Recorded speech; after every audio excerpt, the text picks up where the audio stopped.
This broadcast is inappropriate for all ages, right here on Jam on Toast. This is the Watch Spot. I am Kamurai.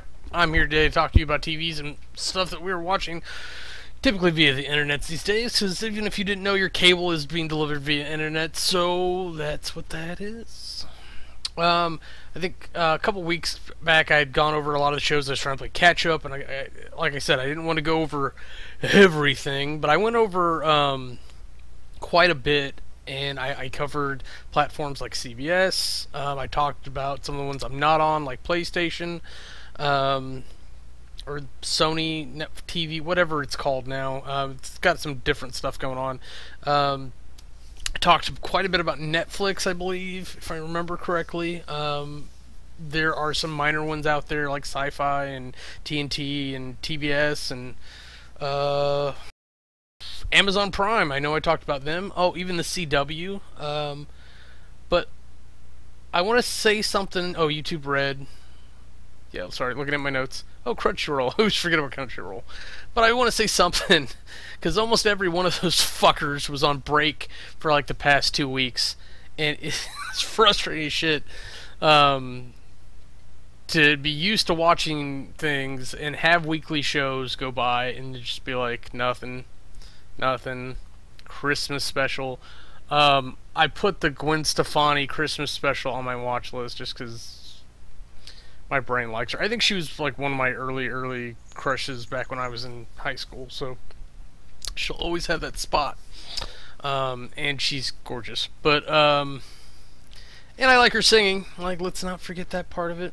But that was kind of the point of like mentioning that like I followed her when I was in high school, and I still pay attention to her stuff nowadays. Because if you just want to look at somebody, that's what the internet's for. You just Google search them, go, oh, that's what they look like. But talking about TV and stuff, series is the term I think needs to be used. Whether or not that happens is another thing entirely. Been looking at this list, and I'm really kind of confused where to start with, because today is pretty much going to be Hulu day. But the thing about Hulu is that it's pretty much this conglomerate of other networks. Like, NBC has its own platform, but they put their shows on Hulu, and they're available pretty quickly. Fox also has its own platform, but through a cable provider. But they also put their shows on Hulu. ABC has the same deal that Fox does. Except those are showing up on Hulu now. I think they are the ones in the exception from commercial free. I'm looking down the list here. FX, MTV, and MTV has some good stuff. Oh yeah, there's some of the YouTube stuff there. The Awesomeness TV and Maker Studios. The most of stuff is honestly from Disney XD, and we will get there. I'm going to save that for last. You know what? I'm going to talk about a show. Fuck, I don't even know. I really don't know where to start with this. Part of me wants to group this by a platform and go from there.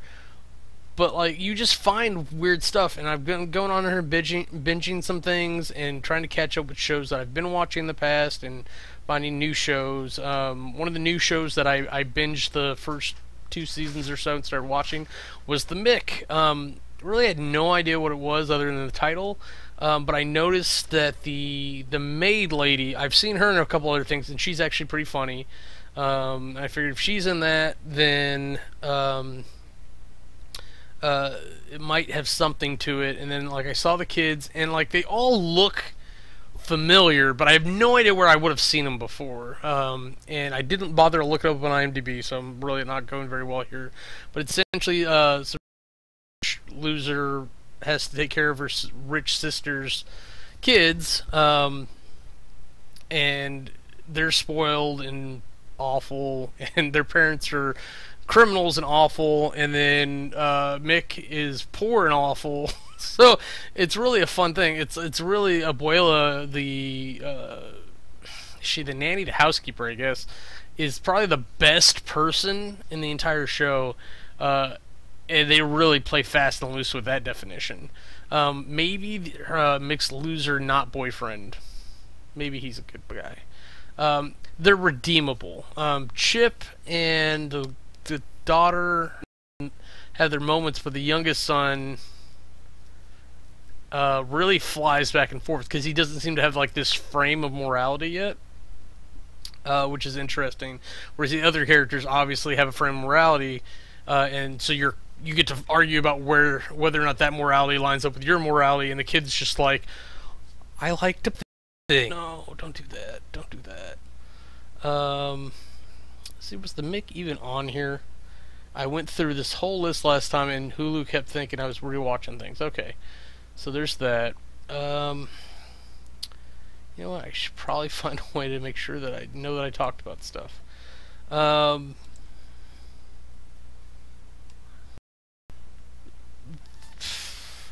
think, I don't know, maybe I came in like halfway through the season or something. The Good Place.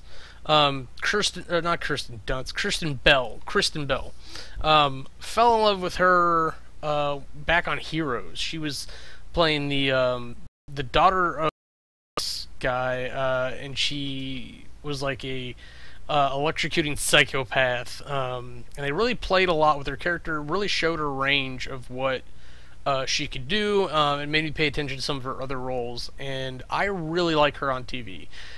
She might just be like kind of a medium to small fish in the movie world, but she's a big fish in the TV world, and I think she does really good with it. Like I said, lots of range. The Good Place is fantastic. I would say I recommend it based on the other actors, but they haven't been in anything you've seen for other than I think the chief supervisor Michael or whatnot, and then his boss I've seen on some other things, but he's not notable. So it's really no one else I can point out for real. But they've got a really good cast on that show, and it's a great concept. It's all about a girl dying and going to the good place, and then realizing that she's not supposed to be there, that she's supposed to be in the bad place. So it's real fun what they do with that, and like you can't really discuss it more without spoiling things. And right there, that should give away something, but I'm gonna move past. Say that great news is not that, but it's a really interesting show. There's a couple people on there that I recognize. One of them is a girl with like really long hair. And I don't mean to sound crude or anything, but it's one of the two girls on there I actually that are on there semi regularly that I find attractive. This is the main girl, and then her. So like I recognize her from a couple other side bits, but she's always like playing bit roles. I like that she comes in here. She's kind of like the loudmouth character. But I was catching up on it today, and Jamie May appeared and just blew them all out of the water. She is another big fish actress, and obviously, like, yeah, she's attractive and all. I personally think she's gorgeous, but like she just acted circles around it. Showed what a low budget show that is, and like it just. But I was always glad to see her. I think she added a lot to the show, and I was super happy to see her. I don't think she made the show look bad. It's just the caliber of actor that they put on that show, or that she is compared to the ones they put on that show. And I'm not trying to say the rest of them are bad, because they do a good job on that show. It's interesting. It's one of those fun little work family disruptive or weird dynamic shows. And I really do enjoy it. I can't say like I yearn for it on a daily basis, but let's see. Another one of those is Superstore. I think it's supposed to be a joke at Walmart. America Fiera from Ugly Betty is on there. And they recently have a girl that's from, I believe, Divorced is one of the shows. She's a tiny thing, like 4'10". I really enjoy her. Super happy to see her come back. She's joined the cast. The Colin from Rooster Teeth's Laser Team is on there. He's the guy in the wheelchair. There's so many characters on there, and they all do a pretty good job. and you've probably seen a lot of them in other things, which kind of speaks to the level of show it is. But America Fiera is definitely the biggest star that's on there. And that's not saying anything against everybody else, because Ugly Betty was big at one point, and then Sister of the Traveling Pants. So they definitely have some good caliber on there. Fresh off the boat, I can never feel good recommending this one, but I'm still kind of sticking it out, just trying to see where they take it, because they do some interesting coming of age stuff with this. And like, I like the family dynamism more than I like the coming of age side of it, but they do chiefly follow Eddie, and they've gotten who's like the oldest son. He's an Asian guy who wants to be a rapper, and in the 90s, meaning that he wants to be black, whatever that actually means. I don't know. I like that they've gotten away from following just him, and they've made it a story about the family and even the neighborhood, because they focused some on the neighbor kids some. They gave the neighbor girl a really cute lesbian development story, which I really enjoy. And I'm seeing that in a couple shows. I'll point it out in just a minute, too, on another show. And I'm wondering if that's, like, trendy to do that. And we're in an age where, like, we're seeing, like, the Real Neals, there's, like, that was a gay show or whatnot, if you want to call it that, which she showed up on. I don't even think I have that on here. American Housewife. Yeah, I don't. American Housewife is another one that I ran across and was checking out. It's another middle American family type thing. But the sister from Real O'Neal showed up on that, and I did not realize how much she grew in such a short time. Amazing.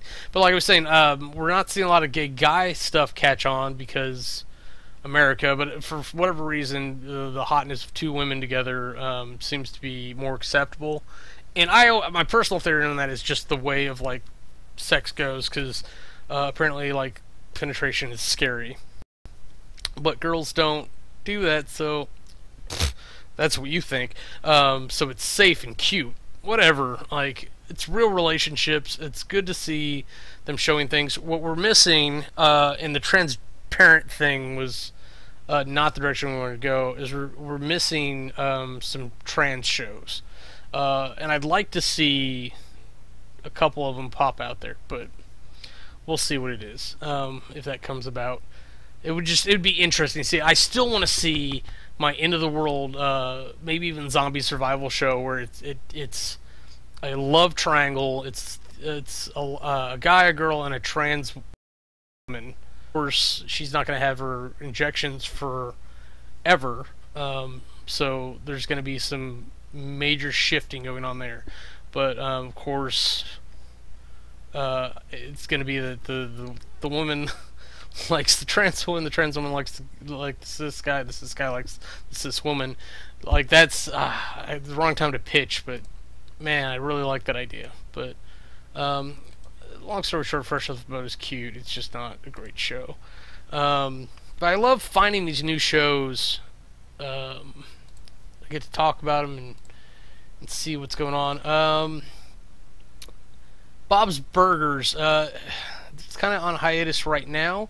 We're in season 8 apparently. I always want to give a nod to Danny Danger for convincing me to give it a shot. Work that they've been trying to pull into the professional realm that went to YouTube Red, or that people just made because they could do professional stuff in show studios to try to get on TV. Because it used to be YouTube was an avenue to get on television, and now we're kind of realizing, like, hey, we don't need to be on television because television's going to die.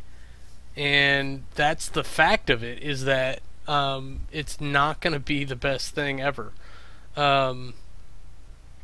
So there is a couple shows. I would actually really recommend these. And I actually don't have... I don't have the other one. Shit. I don't know if I can find it fast enough. I think it's on Amazon Prime. Maybe that's why I don't have it on here. I'll see if I can't find it there just to mention, since we're having this conversation. But This Isn't Working and Party Girl. If you can find those, because I think they're actually off Hulu now. But they were on there, and they were actually pretty good. They were pretty funny. It has Lizbug on there. I don't remember her real name, but she's Lizbug on YouTube, and she's worked through Maker Studios, which is owned by Disney, and then obviously produced through YouTube and Freeform Entertainment, and then ABC was apparently, I think it's the same show that just after it got picked up by ABC. Because it's about a young lady who wants to be an actress but has to do all these other shitty jobs. So it's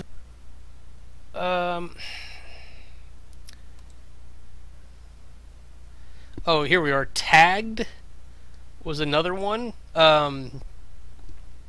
It was a social media experiment where someone like kidnapped a girl and said, "Hey," and tagged three other ladies and said, "You're next." And so it was all a murder mystery, trying to figure out who was after them, and trying to solve it on their own without getting the police involved. Because obviously, if the police got involved, then he would escalate things. So trying to protect themselves and whatnot. Come on. Was it original series? Man. You know, and I wouldn't, if it wasn't funny, or at least a decently enough written show, the biggest problem with it is just that it's short. I wouldn't even bother looking for it, so that's kind of where I'm at with that.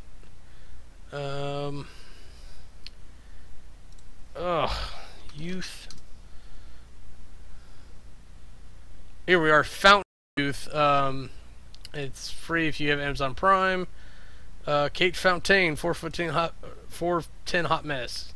It's kind of the same vein, like wannabe actors finding work, doing different things. Totally worth checking out. So, I mean, it's my biggest problem with it was that like half of it is like Guidance. Guidance had two seasons with very distinct different storylines and actually different guidance counselors as the main characters. The first one was essentially a sex scandal that happened. This young lady had risque photos circulate the net through the student body. Honestly, who gives a fuck? I mean, as long as it wasn't like child porn. I think she was supposed to be 18 or 17. With it, she was within like legal whatever, so it was just bad for her. But it was a whole mystery thing and bad publicity for the school about like who done it, and trying to find that out. So, yay for weird mystery stuff and coming to age stuff. It was actually really well done, because normally that level of complexity in finding out a mystery is reserved for murders, and this wasn't. It was still a crime mystery type thing, but it was really interesting to see that kind of thing come up. So I was really inspired for the second season, and if I remember the second season at all, I remember the counselor. Fuck, I actually forgot it. Unforgettable. I remember it being a good time. I remember being interesting. That's what it was. It was another sex scandal, but it was about if a teacher was taking advantage of students and showing favoritism with certain students and whatnot. And it's really, if you want to be scared about your kids going to school, there's one to watch, because it'll do that to you. Let me hit some of the bad ones real quick so I can get them out of the way. I can feel like I'm getting some of this out of the way. Man-Seeking Woman. I like the main guy that's in that. I like his friend to a point. I always forget his name, but he's got his own show. He's with another comedian he likes that I'm spacing on right now, but I don't like that show. Near unwatchable. Like, I forced myself through a bunch of episodes to see if it would get better. It was shortly after the tentacle monster that his girlfriend was friends with that I lost it, because it was like very normal situations and dealing with the problems of dating, and then it would have a fantastical edge to it. I just wasn't about that. Let's see.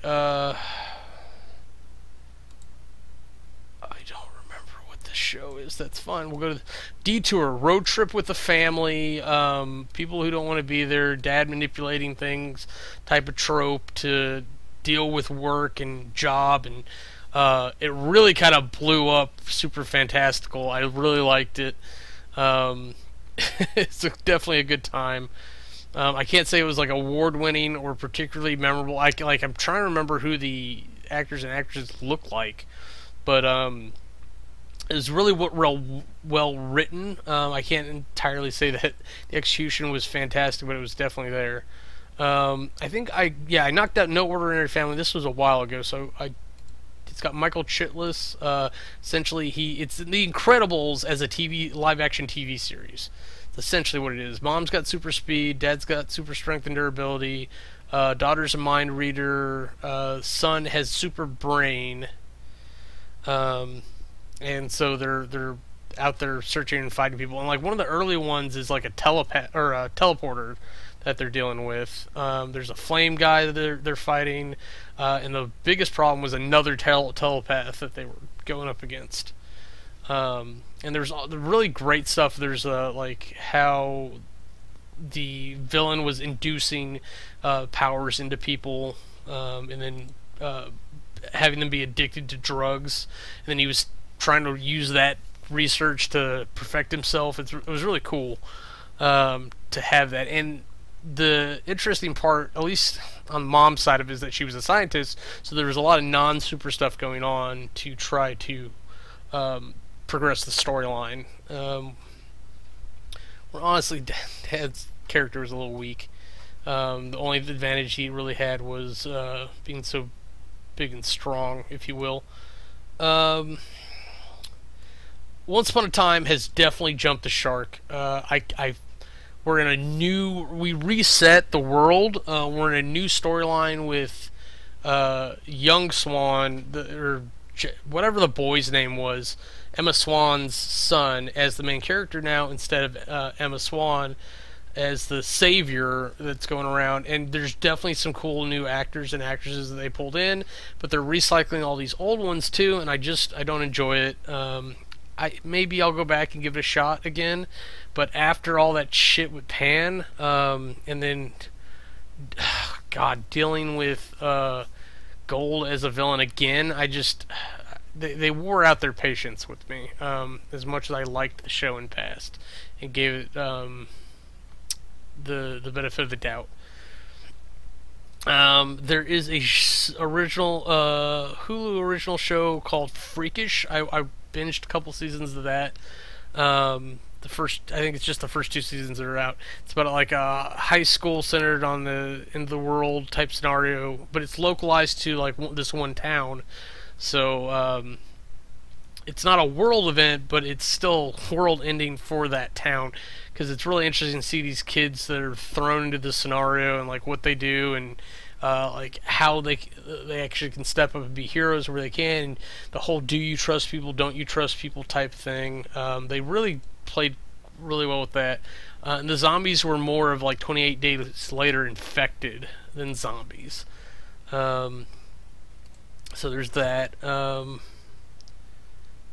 Oh, that's what I'm thinking of. I'm thinking of Day 5. When I'm thinking about the who do you trust type thing. Man, there's so many good things. I want to make sure I get through some of these. But I want to... God, I got to figure out TV Land's Younger. I just need to see something. Fox has a show called Ghosted out. Again, I really like the main characters. I think they're both nominal actors that did not get their dues. The black guy was on Rapture Palooza or whatnot. Across from... Oh, that's her. Anna Kendrick. He was the... whatever, or the vessel for Satan or whatnot. And he's a big character, he's a good actor, and he plays really well across from the other guy. Like the main characters, there's a girl from, or the supporting characters, there's a girl from Greek in there that I like, and I don't know, it's not written well enough. They're doing the best they can with it, and I really wish I could see them do better because I think the show has great potential for doing paranormal investigations with this buddy cop scenario, and they're just not hitting the mark. Okay, I realized why I didn't see Younger, but I ran across Younger because I was looking to see if Jim Gaffigan's had a new season, and there's a show called Younger where it's essentially never been kissed, but as a series, she goes undercover as a 26-year-old when she's like 40 something, or I think she's 40. Let's say that there. Of course, she's gorgeous. She's tall. She's thin, and petite. So as long as she can keep her face up and keep her energy up, she can do her hair up and dress a little bit different and pass off as a younger person. 26 is a little extreme, but Hilary Duff is actually in there. I was excited to see her as well because I honestly think she's a decent actress, even if people tout her as just another Disney kid. But I liked her in her Cinderella movie, a couple other things, but she is really good playing across from our leading lady in this. And I watched all of it. It's all pretty good. Watching her struggle with that, dealing with the relationships and lying to her work and friends and family, it's amazing to see how complex they let that situation get and then balance out and reset and all that. But that led me to another show called Bunheads. I should have left this for later. It would have stretched a little better. Which is about ballet, and I've ever since Black Swan, like ballet's got a black spot on me. I don't want to let kids do ballet. It's ridiculous, but it's actually another really good show, and it's not just about young ladies in tight clothing doing exercise and stuff. It's really not centered that. Yes, the ballet is there, and the idea of dance being important in these people's lives is there. But in particular, probably my favorite dancer is the big girl, and she's not that big. She's a little thick. She's got some thighs and some hips, like women do. But like in ballet, I guess they're all supposed to look like the main bitch character who's like this too skinny thing. He's actually a little uncomfortable with how skinny she was. Wish they would have made her put some muscle on for the show. And then there was a girl there I thought I recognized, but I'm like, she's too young. Why would I know her? And it turns out the X-Men series that Fox has as well. She played Lorna. So if you want to see something else with her in it, there you go. It's actually a pretty good show. Watching everything, and the whole premise of Bunheads was really that she was working as a showgirl in Vegas without taking her clothes off per se, and there's a guy that was in love with her, and she on a whim goes off and marries him and goes back to his place to move in with him, and then he dies. And she's kind of like stuck there trying to hold everything together so that these people can still have their life. It's really cool to see a show kick you in the guts so early. Okay, so I could have put these. That's what I should have been doing before this, is just putting it in a better order.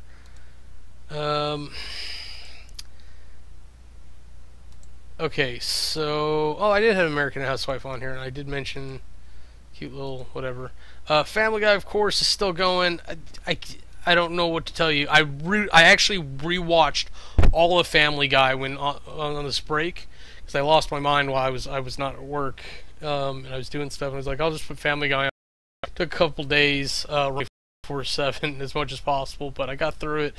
And honestly, there's not a whole fucking lot of difference from season 1 to season 14 or whatever. The Mayor, it's good to see. God, I can't remember everybody's names. The Jewish girl from Glee, good to see her still at stuff. The show itself is still cute. I don't know. Like, I'd like to get past the idea of like oh, he can't be Mayor. He's some radical black kid. The idea that like that guy could being Mayor is such a radical idea. Is stupid to me, but we have David Spade as the grumpy conservative old white guy to counterbalance, to show the other side of the ridiculousness of it. So the show actually has some really good concept behind it. I had mentioned this. Oh yeah, Kevin Saves the World. I had mentioned like a young lesbian relationship brewing on another show. Kevin Probably Saves the World. Again, another great concept. It's going in an interesting direction. They're finally starting to bolster the other angels that have, or celestial beings that have come to Earth. So it's interesting to see the different dynamics all coming together, and they're starting to force them to interact a little bit more. So we're having we're in the beginning we kind of had like an alpha storyline and a Bravo storyline. Now we've got like A through F going on, and then like to include what's going on in the background with the celestial angels or celestials, what they're doing on Earth, and now we're seeing more of them get involved in. I'm just excited to see where they take that show. I really am. Brooklyn Nine-Nine. It's funny. Chelsea Peretta's back. They really fucked with us a little bit about that. Now that she's done her baby, and I think it was a real thing in real life.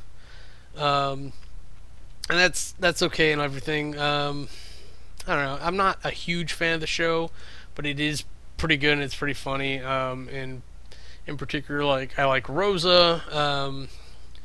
And Terry, and I mean, there's enough to really like on the show, and they really tie all these characters together well. Other than Modern Family, it's probably one of the best shows for string together so many storylines pretty seamlessly, honestly. And speaking of Modern Family, it's all about that today. I gotta say, like, I'm not super. I think I'm getting desensitized because I'm not super impressed with it. But then I think about all the other shows that just aren't quite it, and I'm like, okay, well, they're obviously still on top. I would just like to see them keep pushing, and because they might finally be getting the Big Bang level of laziness, where we make a show, it's good, we don't have to innovate or go too far with it. But we're seeing the youngest kid get older. We're seeing Jake get older, the grandpa. Manny's off in college. For whatever reason, we're seeing. It's interesting because like the Dunphys finally, all their kids are in college. They don't have things going on at the house anymore per se, unless their kids come back and mess things up, which I think is funny.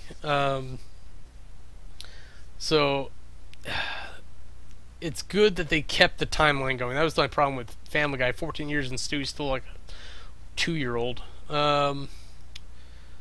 Speechless. It is good to see diversity in these shows because, you don't see a lot of handy-capable characters that are especially done in a positive light.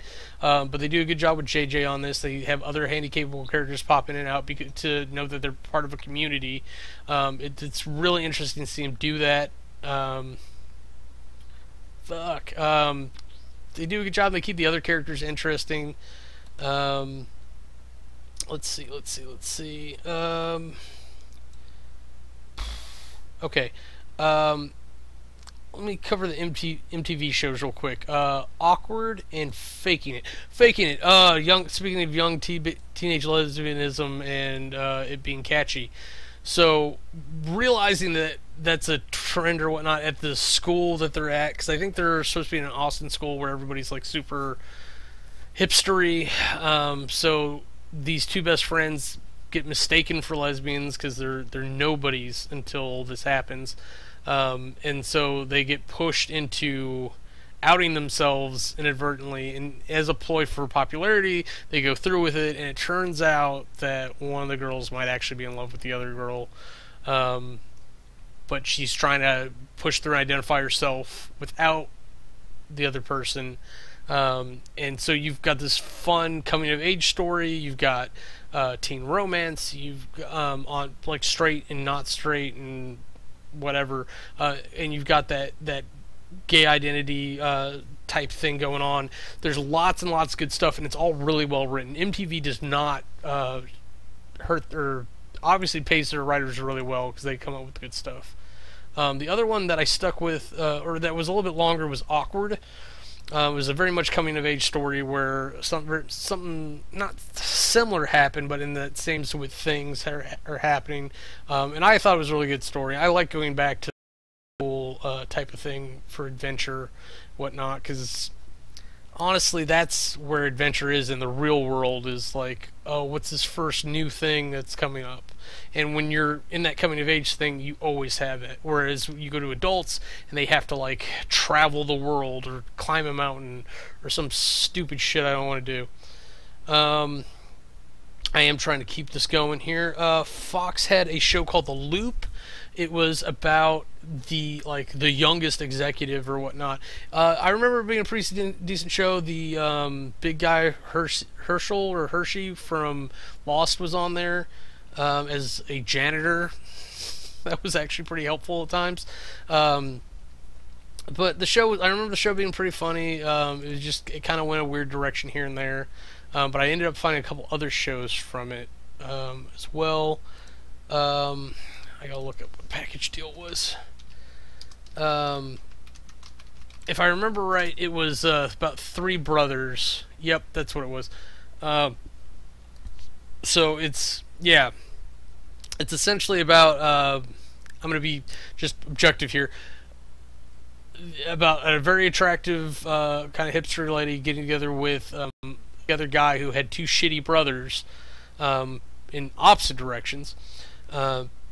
And they all kind of had to deal with each other because even though the brothers didn't like her, they accepted her because their brother wanted her. So because she was important to him, she became important to them by extension. And so it's really this fun like thing of like growing into this existing family.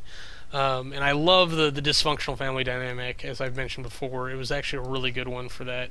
It took me back and reminded me of a couple other things. Trying to cross off a couple of things here. Better things. If you ever saw, I'm trying to make sure I did this right, because she was in a couple shows, but she played across in Louis C.K. and not in Louis. I don't think. I could be wrong.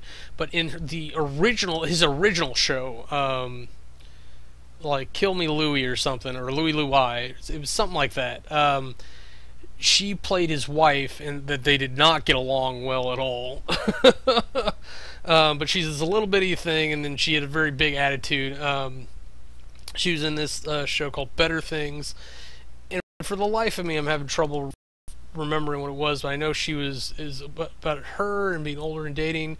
I'm pretty sure she had a daughter in this one that had a pretty interesting dynamic with.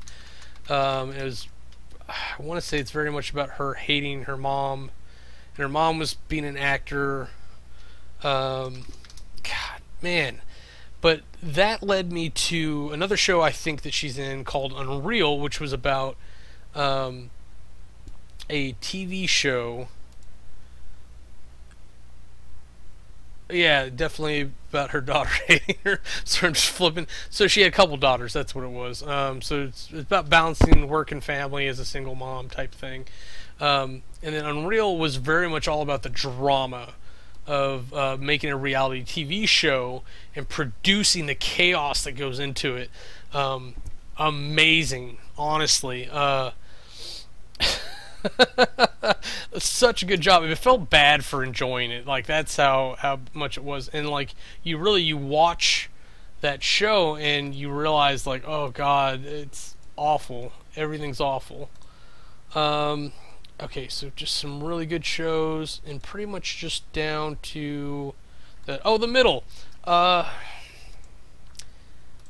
It is running out of material with the kids getting older. They're not knowing what to do because they're kind of forcing some of the older kids back in the scenario. The show has changed. It's not about the middle America family dynamic anymore. It's about these young adults, and it'd be nice if they just kind of like let it go that way. Stop worrying so much about the parents and just follow the kids on their journey. I think that might be where it goes regardless, but we're keep centering it on the heck house, and I really wish it would just go back to focusing to them being all in college. Orville, not much activity recently, but hell, if you like Star Trek, watch this fucking show. It is hilarious. It's good. It has good pointed commentary. It's got cheap commentary. It's got Seth MacFarlane, the same guy who made Family Guy, so you know he can cover the range pretty damn well. Um, it's fantastic. Lucifer is a good like murder mystery thing. Also, it's all about the devil taking a vacation to Los Angeles and then staying. Like a brother angel comes to take him away, and he ends up getting stuck there. There's a demon that Lucifer brought up from hell to help him out. There's a great dynamic going on between the detective that he likes, her ex-husband, her daughter, Lucifer's therapist. Who else? There's a couple chief characters. I love that character so much. The forensic scientist that they work with on a regular basis. She's fantastic. And sorry, and sometimes it's hard to take them serious, and I gotta remember it's LA where like everyone's beautiful, but like it's just funny. It's like you're watching these characters like supposed to be going undercover and stuff, and it's like, well, they're so gorgeous they make everyone else look bad. It's not really undercover. They don't blend in very well, even in LA. Oh my god, what order do I do this in? Okay, so like I had mentioned The Gifted earlier, it's Fox's mutant series.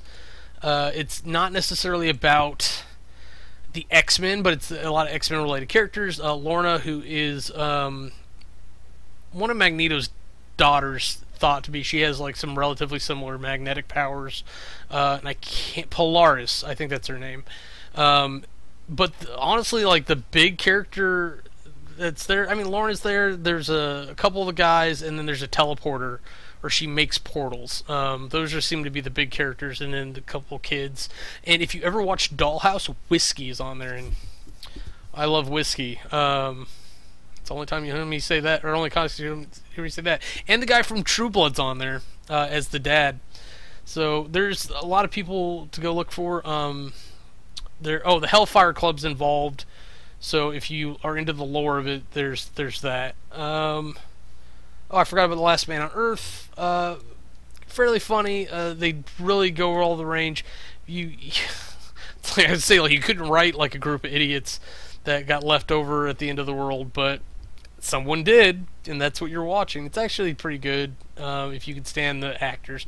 I can understand they're not necessarily the they're acquired taste, some of them. Likewise, Inhumans, I think it was supposed to replace Agents of S.H.I.E.L.D., at least for that season that it came on, because it's expanding on the Inhumans plotline from Agents of S.H.I.E.L.D., and actually dealing with the actual Inhumans from the comic book where the main story came in, and it was really cool to see that on screen. And apparently they tastefully changed some things, but it was really cool to see that the asshole from Game of Thrones, I know that narrows it down, the psycho guy who worked for had the banner of the Flayed Man. Ramsey. He's on there as a guy, and he was on something else that I watched recently too. I wish for the life of me I could remember, but he does really good. He was on there with someone else from Game of Thrones. If I could remember, I'd tell you. But totally worth it. Agent S.H.I.E.L.D. is a fun position too. That they're in future space, and finally Finn's got to go save them because fuck, somebody's got to at this point. They're actually dealing with the Kree. We're this close to the Guardians of the Galaxy coming in and running across them and being like, why are the Kree enslaving these people all the way around Earth? What's happened to Earth? But the timeline's wrong, so I guess we won't have that. Scream Queens is a Fox show. MTV did a really good one called just Scream, but Scream Queens was kind of based off that in a more humorous fashion. The Jewish girl from Glee's on this as well, and oh my god, is she amazing. She had like this really uncomfortable like dirty talk scene that I was just like, oh bless you, you were trying. And I'm not saying like I got there or not with it, but Oh my God, is she? You could see the range. She's such a good actress. I want all the good things for. Let's see. You're the worst. 3 seasons. 3 seasons worth of this. It sounded like an awful show. It's about people, just horrible people that wind up together and have to deal with each other. But it's actually like really beautiful to see like these narcissistic self-absorbed people like find each other and then relate off these horrible things and then actually make each other better. But also be complete commitment phobes on both sides of it too. It's like they're really like two sides of the same coin. So every time that they have conflicts and everything, it's usually because they're too similar in certain respects, but it's the same reason they get along. And there's these supporting characters, whether or not how fucked up they are, that really like are the shining rocks that anchor these people. And then there's some balloons too that really carry them away. But totally worth watching 3 seasons. Each season ends on like a fucked up note, but it's a fucked up show in general. So it's just when it finally stops, that's the one you remember. Let's see, Future Man, the PETA from Hunger Games. I know him from a lot of stuff. Like honestly, Bridge to Terabithia is what I remember him from the most. But he does a really good job in that. The other actors do a really good job too. It's all about people coming back from the future, like Terminator, to help save the world. And he is like, no, I play video games. That's why you know who I am. That's why you think I'm this warrior god guy. And it's really funny because like not only do you get to like time travel and you've got that culture shock thing that happens like in Back to the Future and whatnot, but you're dealing with it all the time from these assholes from the future because they come from such a shit future that like they call their mouths rat holes because that's where you put the rats you eat. And like there's a whole thing where like they don't understand what kissing is, but like what was it called, sex recharging, and like they were just like fucking like basically right on top of him, and he was just like just go okay, and it's fucking horrible. I had recently talked about at least on the last one, talked about Marvelous Miss Mabel, in the same vein of like shows from out of time. There's Johnny. There's Johnny's fan-fucking-tastic. I thought it was the girl from Community, the blonde one, because I've always said like I'll watch her in anything. She's fantastic. Yeah, she's cute. So that's always nice. But like she's funny as shit. And completely threw me. It turns out it's the girl. She used to pretend she was a redhead.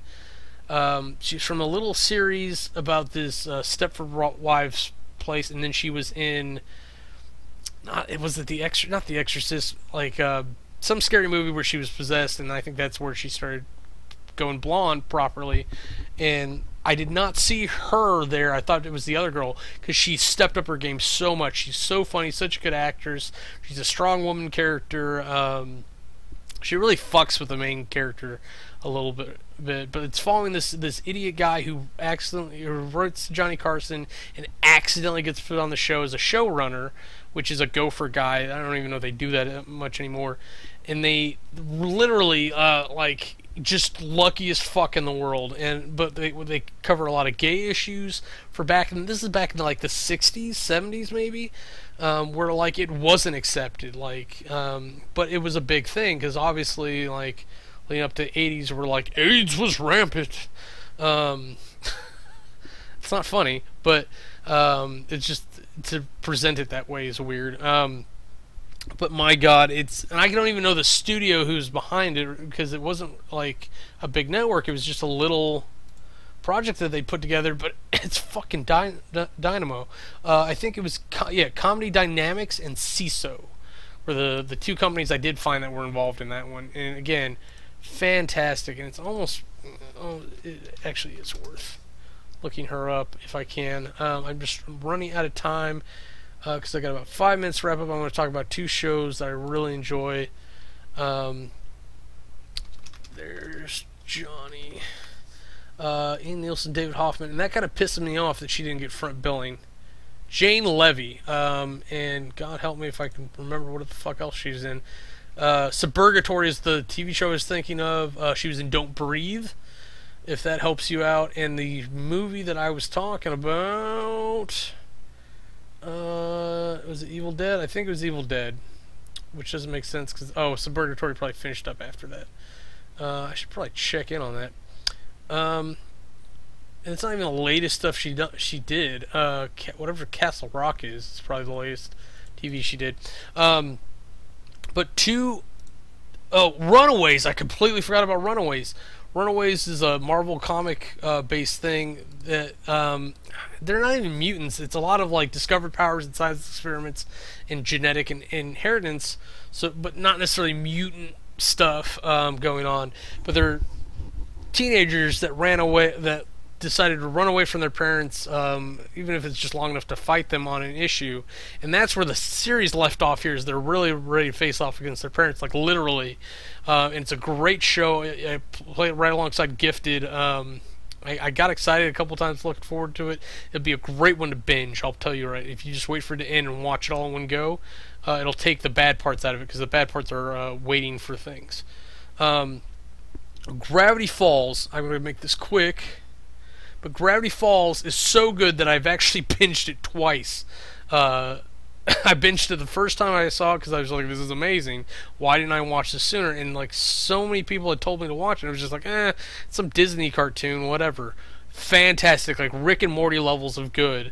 It's got a lot of like subtle things put into it that like you wouldn't expect. It's all about this little town with lots of weirdness. Imagine like it's a town where like Bigfoot lives in the backyard and everyone knows it's there, but they just whatever. Imagine that, but like to the 10th power. And then you've got a demon trying to come in from another dimension that's fucking with people's dreams and working with scientists to try to come in and take over our dimension. It's fantastic, and like it really has stuck with me. Bill Cipher is probably one of my new favorite villains, and that's the little triangle guy you'll see people talk about when they do this. And honestly, even more than that, just more because it's newer. I just finished it up today. Star versus the Forces of Darkness. If I got the name wrong, forgive me. It's a fucking labored name. It's like Scott Pilgrim meets Gravity Falls. Maybe meets Adventure Time. There's a couple animation things that I definitely know from other places that I cannot place, but fuck is it good. It's well written, the aesthetic is super cute and just flows really well scene to scene. The positioning of the characters and how they interact is great. I'm not saying Gravity Falls didn't have things like that, but it's much more realistic. This is like ridiculous levels of like there's literally a scene where like she's hanging upside down from like a balcony or something, and then she just keeps moving down to the living room and she like answers the phone and stuff, and I'm just like, what is she fucking hanging off of? And then they show her coming back up off it. So it's just funny, but there's little weird positioning stuff like that throughout the entire series. It's all about it's literally a Magical as a Girl series. Her parents give her a magical wand and then put her on Earth to keep her safe, where she learns to use the magic wand, and then of course she gets into all kinds of adventures, going dimension hopping and whatnot. Totally worth it. I would definitely do it. I can't say I recommend this enough. I'm glad I was able to shove all this into an hour. We're going to try this again next week. Hopefully we can get something more normal. I think it is going to be a Friday show from now on.